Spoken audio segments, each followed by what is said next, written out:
మన యొక్క ఆంధ్ర రాష్ట్రంలో డిప్యూటీ సీఎం అయినటువంటి పవన్ కళ్యాణ్ గారు ఆయన యొక్క వాహనానికి కూడా వారాహి అనేటువంటి పేరును పెట్టారు. పెట్టి ఆయన కొన్ని సంవత్సరాల క్రితం నుంచి ఈ వారాహి అమ్మవారి యొక్క దీక్షను కూడా చేస్తున్నారు.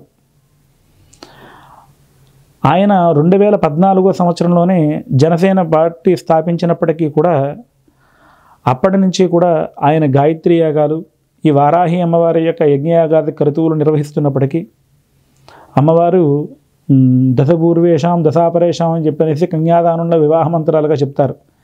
10 సంవత్సరాలకు అమ్మవారు అనుగ్రహించినట్టుంది ఆయన్ని.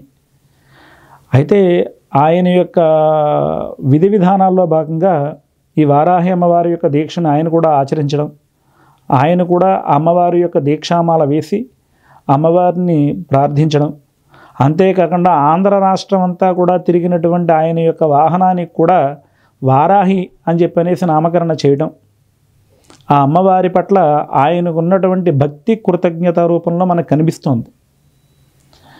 అయితే ఈ వారాహి అమ్మవారిని ఎవరైతే ఆరాధన చేస్తారో వారికి భూ సంబంధమైనటువంటి ఇబ్బందులు ఏం లేకుండా ఉంటాయండి. అంటే భూమి అనేటువంటిది ఈ కలియుగంలో చాలా విశేషం. అంటే నాకు అక్కడ గజం స్థలం ఉంది, లేకపోతే నాకు అక్కడ సెంటు భూమి ఉంది అంటేనే దాని అంతటికీ కూడా చాలా విశేషమైనటువంటిది. ఈ భూమిలో మనం సొంతంగా గృహం కట్టాలి, లేదంటే నాకు కొంత భూమి కలిగి ఉండాలి, లేకపోతే నాకు ఇన్ని ఎకరాలు ఉండాలి అని అంటే ఇవన్నీ ఊరకనే రావండి. ఈ అమ్మవారి యొక్క అనుగ్రహం ఎవరికైతే ఉంటుందో, వారాహి అమ్మవారి యొక్క అనుగ్రహం వారికి మాత్రమే ఇవన్నీ కూడా సంప్రాప్తం అవుతాయి. ఆ అమ్మవారిని ఆరాధన చేసినటువంటి వాళ్ళకి భూములకి భవనాలకి సంబంధించిన ఇబ్బందులు ఎప్పుడూ కూడా తలెత్తవండి. అంతటి విశేషం అమ్మవారి అయినటువంటి వారాహి అమ్మవారు అవన్నీ కూడా కటాక్షిస్తారనడంలో ఏమాత్రం కూడా సందేహం లేదు. అటువంటి శక్తి ఆ అమ్మవారి అయినటువంటి వారాహి అమ్మవారు ప్రసాదిస్తూ ఉంటుంది.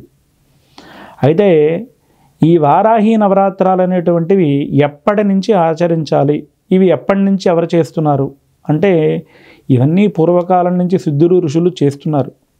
కొంత గోప్యత అంటే మనందరికీ తెలిసిన నవరాత్రాలు గణపతి నవరాత్రాలు, దేవి నవరాత్రాలు మాత్రమే తెలుసు. అయితే శ్యామలా నవరాత్రాలు, రాజశ్యామలా నవరాత్రాలు, వారాహి నవరాత్రాలు, వసంత నవరాత్రాలు ఇవన్నీ గోప్యంగా ఉంచబడ్డాయి. అంటే నెల వచ్చేసరికి ప్రతి నెల అమావాస్య అయిన పాడ్యం నుంచి 9 రోజులు దీక్ష చేయండి అంటే అందరికీ సాధ్యపడవచ్చు, సాధ్యపడకపోవచ్చు. వారికి ఉన్నటువంటి వృత్తి రీత్యా కానీ వ్యాపార రీత్యా కానీ ఎక్కడెక్కడికో వెళ్ళి మసలవలసినటువంటి రోజులు ఉన్నాయేమో, అందరికీ అన్ని వేళలా సమయం కుదరదు కదండి. అలా అని చెప్పనేసి ఖచ్చితంగా గణపతి నవరాత్రాలు అలాగే దేవీ నవరాత్రాలు ఆచరించండి అని చెప్పనేసి మనకు ఋషులు చెప్పారు. అవి మాత్రమే మన అందరికీ కూడా పరిచయం అయి ఉన్నాయి. మిగతావి పరిచయం కాకపోవడానికి అవి లేక కాదండి, మనకి తెలవకంతే ఆ విషయాలు. ఇప్పుడు ఉదాహరణకి గురుగ్రహం ఉంది, మనం ఎప్పుడో చదువుకున్న రోజుల్లో దానికి 15 ఉపగ్రహాలు ఉన్నాయని, 17 ఉపగ్రహాలు ఉన్నాయని, తర్వాత 16 ఉపగ్రహాలు ఉన్నాయని కొంతమంది రీసెర్చ్ చేసి మనకు చెప్పినటువంటి సందర్భాలు ఉన్నాయి. అయితే మనకు తెలియదా అంటే మనకు తెలుసు. అయితే దాని యొక్క వివరణ చెప్పడానికి ఇస్రో వాళ్ళకి కానీ నాసా వాళ్ళకి కానీ కొంత సమయం పట్టింది. కానీ ఋషులు మనకి ఎప్పుడో చెప్పారు, గురుడికి సంబంధించి 16,000 మంత్ర జపం చేయండి అని. అంటే 16 ఉపగ్రహాలు ఉన్నట్టున్నాయి దానికి. అందుచేత ఋషులు మనకి ఆ ప్రకారంగా వివరణ ఇచ్చి ఉన్నారన్నమాట. అయితే వారాహి నవరాత్రాలు కూడా ఉన్నాయి, మన అందరికీ తేటతల్లం గోప్యం కాలేదు. కానీ ఈ అమ్మవారిని ఎవరైతే ఆరాధన చేస్తారో వారికి భూ సంబంధమైనటువంటి గృహ సంబంధమైనటువంటి ఇబ్బందులు లేకుండా, ఎప్పటి నుంచో మేము ఇల్లు కట్టాలనుకుంటున్నాం, ఎప్పటి నుంచో మేము స్థలం కొనాలనుకుంటున్నాం, ఎప్పటి నుంచో ఒక పలానా ఏర్పాటు చేద్దాం అనుకుంటున్నాం, ఓ ట్రస్ట్ అనో ఆశ్రమమనో ఇంకోటనో ఏం చేద్దామని అవ్వట్లేదు పని అంటే కనుక ఈ వారాహి అమ్మవారిని ఆరాధన చేయడం వల్ల అవన్నీ కూడా వారికి సంప్రాప్తం అవుతాయి.